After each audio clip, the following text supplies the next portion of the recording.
જી જરૂર, ચોક્કસ એ બાબતે આપણે જણાવ્યું તો મકર સંક્રાંતિનો તહેવાર આવી રહ્યો છે અને આ તહેવાર ઉત્સાહભેરનો હોય છે.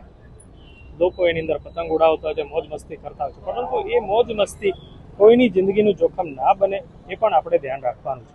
હવે જિંદગીનું જોખમ કઈ રીતે એ બાબતે હું આપને જણાવી દઉં કે ઘણીવાર તમે ચાઇનીઝ દોરાનો ઉપયોગ કરો છો, તમને એ દોરાથી પતંગ ચગાવવામાં મજા તો આવે છે, પરંતુ એ જો દોરો કોઈકના ગળામાં ફસાય કે કોઈ પક્ષી એનો ભોગ બને ત્યારે કરુણાથી એ લોકોનું મૃત્યુ થતું હોય છે, કાં તો એક મોટો અકસ્માત કે જાનહાનિ થતી હોય છે.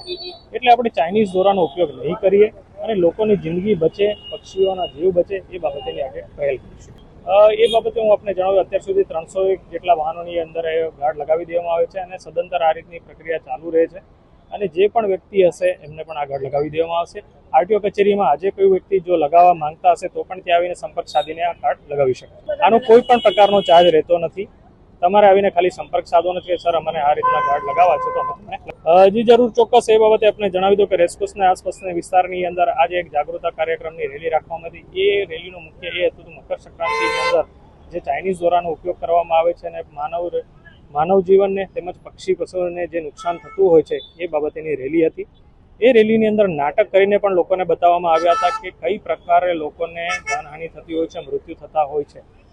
આ રેલીનો મુખ્ય હેતુ હતો જાગૃતિ બાબતોનો, કે તમે ચાઇનીઝ દોરાનો ઉપયોગ ના કરો ને માર્ગ અકસ્માત જે થતા હોય કે ટુ વ્હીલર લઈને નીકળતા હોય એ વ્યક્તિઓને આનો ભોગ ના બનવું પડે એ બાબતેની આ રેલી હતી.